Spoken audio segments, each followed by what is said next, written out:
Alright, what is up guys? Today I am going to be talking about the new heater that I just got from my 5-gallon beta aquarium right here.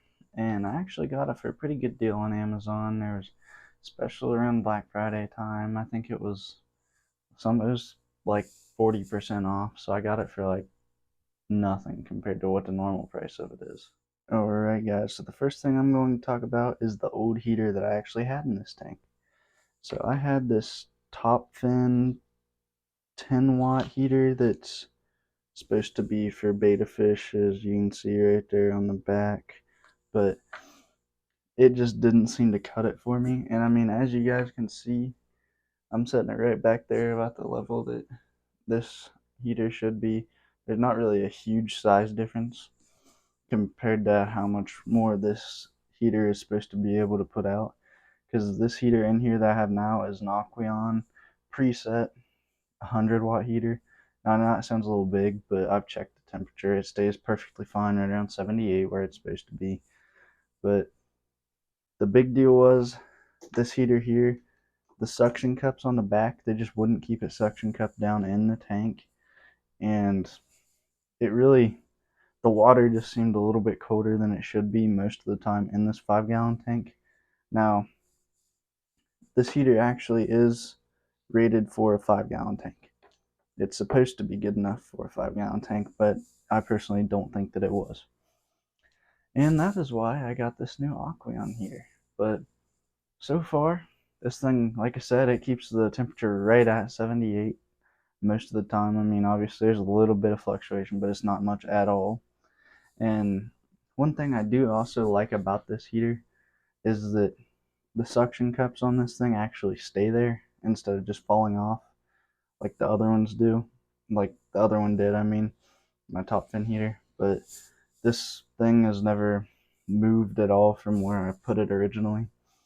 But I mean, it just is a lot easier to be in there. I think it honestly looks a little bit better in my opinion, but that's just my opinion. But one thing I wish I did have is adjustability, but for the compact size that it's at and how much it's supposed to be able to put out, that's honestly really not bad at all in my opinion. But I would definitely recommend this heater. But one thing I do like about it as well too is that you can't see it right now, but if you look at that white dot right about where my finger is, that's actually a light that indicates when it's on, when it's off.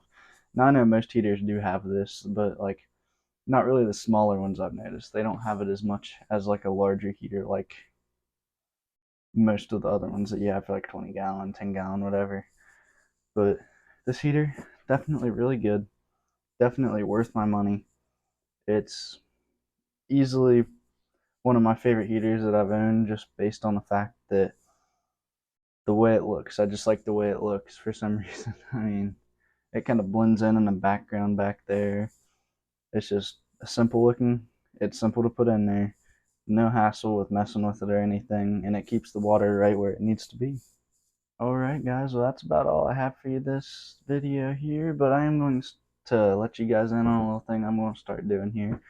I'm actually going to start working on replacing this 3-gallon glowfish aquarium with a bigger 10-gallon aquarium, just so it's not pushing the fish for space. And obviously the more water the easier the maintenance, but I mean that's not really the issue then. I just want to have like more space for the fish. I just kind of like to do a nice hardscape on this new one now that I kind of know more about what I'm doing instead, because that glowfish was one of my first aquariums that I got actually. But and as you can see, it's just kind of gotten better and better as far as like how I can make the tank look, and now I can make a good environment for the fish with this 5-gallon here, as it has nice live plants in there. Now the 3-gallon does too, but it has nice black sand that kind of looks more natural, as well as wood, like the driftwood and spiderwood.